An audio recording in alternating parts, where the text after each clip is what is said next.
Well, it is my privilege and honour to meet at last after many years of following her on social media and seeing an award, a multiple award winner. I think in 2020, 2021, I think you won 3 awards, didn't you? Yes. So, tell me about this. This is Rachel. Tell me about your 3 awards. That would be a good way of starting off. It's really funny actually, because today I'm here at the launch of this year's awards for East Midlands Chambers Enterprising Women, and I won Female Entrepreneur of the Year last year with them, which was a great honour. I was also chosen as the Professional Services winner for Derbyshire Live. And I was one of the Female Entrepreneurs I also winners as well. So it was a brilliant year, full of lots of highs and lows too. But yeah, it's lovely to be here today, looking for this year's award winners. Oh, absolutely fantastic! Thank you. Well, I mean, one of the things that I've been interested in was because we're going to talk about Swap Shop and this later kind of period, but I was particularly interested right from the beginning in Ask a Chameleon in terms of your bid writing and grant finding and. Because it's in different sectors as well, isn't it? I mean, you help charities as well and various things. And as business owners, and that's what we are, we call it 1 million helping hands because we try to get 1 million people on MicroBizMatters Day, just giving a little time to help another business owner.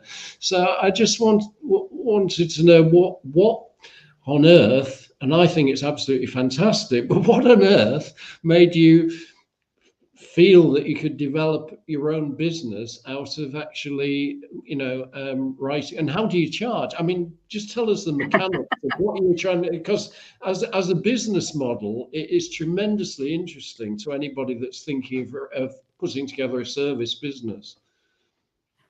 Oh gosh, so many things to think of. But, they'll get easier. Tough question from the bat, Tony. So I fell into self-employment by accident, and I've realised that happens quite a lot. I'm actually HR by trade, and I learnt to write bids working for a charity, and I found that I was really quite good at it. It was similar to writing policies and procedures and writing a good application form. It's very similar. So I did that for a number of years and loved it, but I took voluntary severance and left my charity that I was working for, and I wasn't quite sure what it was that I wanted to do, and a local company asked me to help them write a bid. Mm-hmm. I did, and it won, and I thought, oh, perhaps I could do that for other people. And even though I come from a self-employment family, or my family are self-employed, I was very nervous to set up my own business. I had 2 jobs. I worked at the local college. I also was a lecturer at the University of Derby, and I built up my business on the side until I felt comfortable to sort of go it alone. And I sort of earned my stripes, really. So it happened very organically, quite slowly. I'll be 7 years old next week. Instead of having a published rates, if you like, do you actually negotiate almost every contract with the clients as to? Yes, I do. So, if I say to some clients it's going to be this, and they might say to me, oh, that's a bit more than my budget, Rachel. So then I say, well, you tell me your budget and I'll tell you what I can do, because I work very collaboratively with my clients. I don't know their business inside and out, and that's useful. But equally, you can lose the passion sometimes, particularly if you're writing about awards or it's for a grant funding. You need that human story. So that's why the business is a chameleon. It's hidden. It should, the person reading it should never know that I've been involved if I've done my job properly. So I do negotiate. And if sometimes people can't afford that at all, but they want a quick 20-minute Zoom, I do that, because why wouldn't I? People helped me when I started. I'd like to think that I can do that for others. The reason I was probing on that kind of area is that if we take a split between products businesses and services businesses, then you and I are definitely in the services businesses, if you like. Mine 35 years, yours, the last 7 years or whatever. And this charging aspect is the one that is, it's really tough in the services industry. And one of the things that seems to be incredibly important is to be fairly brave in allowing customers to start a conversation with you and talking to you, and then you work a way around doing things. I think you've got to be flexible to get a win-win for both parties. Do you agree, or do you think I'm totally wrong? I mean, you'll have a fallback position and not work for less than whatever, but what would you say about that? I don't want to put words in your mouth. I do agree with you, because I'm very mindful. So I'm mindful of how much my time is worth, and I only have a finite amount of time. So, that is a concern for me. There is just me and my business as well. And as much as I love it, and I do, I need time off. And I've realized over the years, particularly when I've written a large tender, I do need some downtime. So whilst I'm mindful of what my minimum is, I'm also mindful that the person has reached out to me for help. I'm mindful that they may recommend me to others. Yes. But like I do say to a lot of my business friends, the power of saying no is great, because it also communicates, if you handle it correctly, that you are in demand, that you do know your onions, and that other people have put that trust in you. But that's why I have a different rate for my charity colleagues, because consultants are expensive. They can run away with themselves, and I try and find a compromise that everybody's happy with, and most importantly, I can sleep at night. People say that what's the difference between having your own business and having a job? You can actually choose your clients. I mean, myself and my business partner, when we had a complete change of heart about 15, 20 years ago, we actually ditched a number of clients and took our business in a different direction, because it, and that didn't actually affect us, because it made the ones that remained our clients feel a lot closer to us. So I think that's absolutely brilliant. And you should treat the charities differently. Oh, that's lovely. Really good. Now, there is a figure that I've seen on your website as to, we're talking about Ask a Chameleon. People like, does this work in practice? Like taking on a bid writer or grant finder and various things, and people writing tenders for me. How much have you actually raised? So it's 35 million. 35 million people. So I think so. Rachel, absolutely fantastic. No, but it is absolutely brilliant. Now, did COVID affect your business at all? Yes. So 2019-20 was the year I made the decision that I would give up my part-time job with the university, and I would go full pelt for Ask the Chameleon. And basically mid-March, my phone just stopped, and I lost all the work that I was going to complete for the end of the year, and I was devastated. I thought, oh this is it. So I'm going to have to go and get a proper job. I consider myself to be pretty unemployable now, really, and it was a very, very dark time. I was one of the excluded, single company director, based from home, paid through dividends, so when I make a profit, that's when I pay myself. And basically the rhetoric from the government made me feel that I was a bad business owner, that I was doing something wrong, illegal. And it was quite frankly the worst time. My family were also affected. It was everywhere. I've been brought up not to sit and dwell. So after 2 weeks, I pulled my big girl pants up and got on with it. And that's when I co-started Swap Shop. But equally, on Ask the Chameleon side, I have been so fortunate that the business came back twice as strong as before, and I've had nearly 2 amazing years.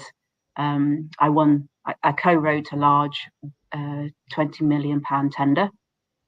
So that's where my, large figure comes from. But I was part of a bidding team. I helped another client win 8 million. And then most importantly, I helped some businesses and some charities that were affected by COVID secure some grants for their survival. So I was so proud to be part of that and honoured to be asked.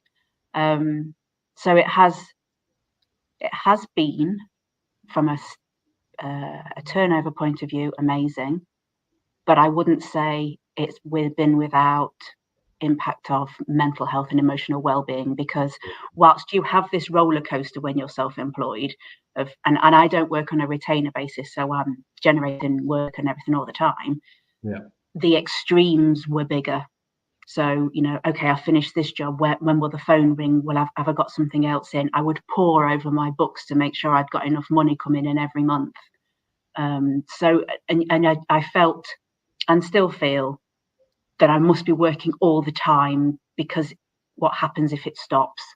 Yes. And I think for a lot of us that have got this survivor's guilt type effect without wanting to be too strong, that's the thing that worries us the most.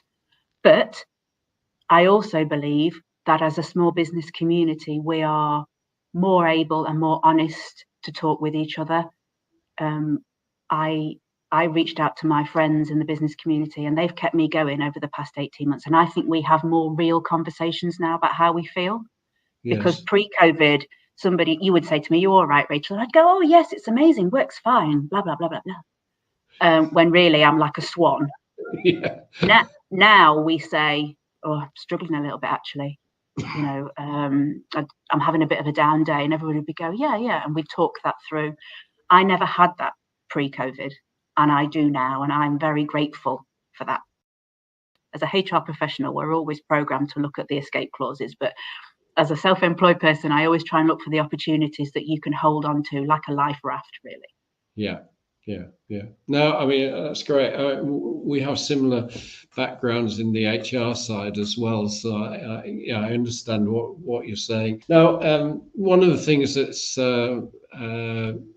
just the most amazing achievement out of all of it, and I've got to mention it, is Swap Shop, because that is just incredible. And I know you with Theo Prophetus recently, etc., and that was because of Swap Shop and various things. So here we are. We're in COVID, and just tell us a story of what you've created. And one of the things that would be absolutely great is that all the people watching this on MicroBizMatters Day is to try it.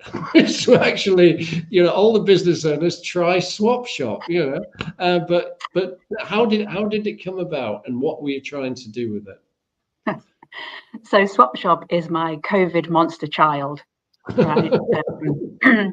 And it came about during the very early days of Zoom. So I'm a member of Marketing Derby. They're our inward investment proposal agency, and we have a membership called Bondholders, where we would meet at premises and network and support each other. Well, obviously that wasn't allowed, so we had our very first Zoom call, which was, got all the squares and everyone's on mute and they don't realise what's going on. And a charity CEO, Tracy Harrison from Safe and Sound, said, "Wouldn't it be great if there was a way that we could swap skills to get through this?" And it captured my imagination, and it immediately made me think of Noel Edmonds and the Multicoloured Swap Shop TV programme when I was a kid, where we used to swap toys. And you have to remember that this is a time where I was cast adrift. I didn't know what was going on. And I just latched onto this idea as my life raft, that I could pour my energies into something that helped me, but also would help other people. So it's my sweet spot between commercial and charity.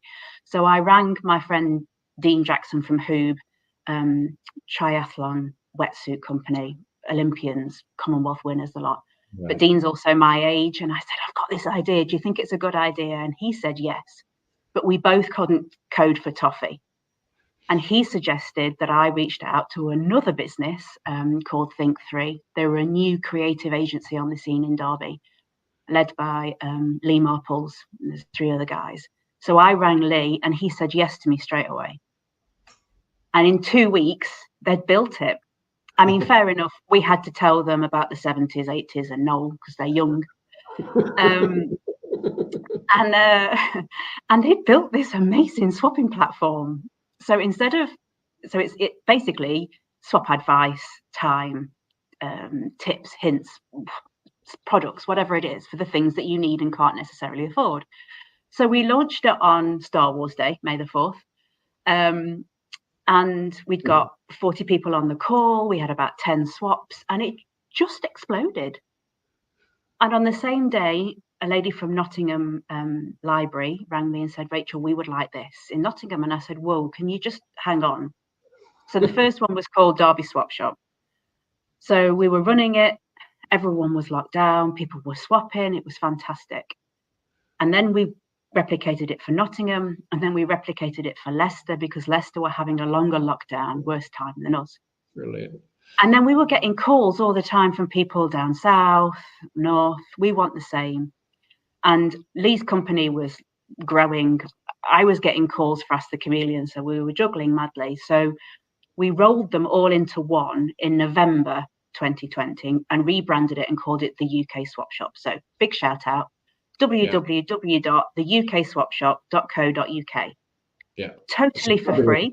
Absolutely amazing. Yeah, it's brilliant. So we've run it totally for free. So roll forward now, we have over 1,000 members.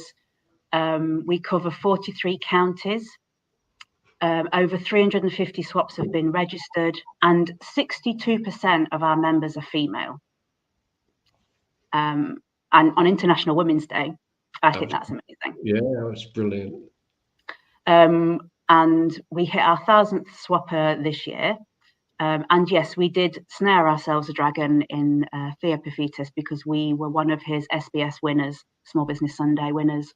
And last week, I went to collect our certificate, which was wonderful, and got to give him one of our badges. My message to everybody would be, everybody has a swap in them. Everybody has a talent that they can offer. Everybody has time.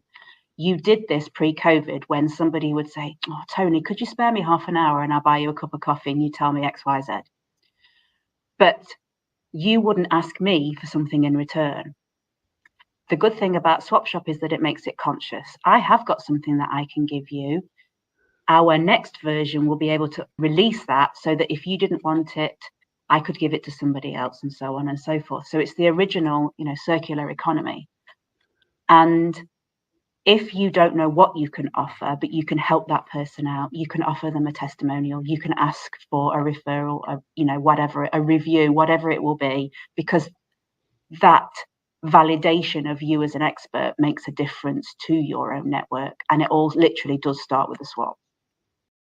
Lee and I are building our future because I think we've captured something, and it's very similar to all the things that you talk about, Tony, is that we can help each other. We don't have to rely on anybody else. The cyclical nature of business support programs, the confusion of the landscape, the economical policies of whichever government is in force, actually, through a community of like-minded people, we can actually solve it for each other.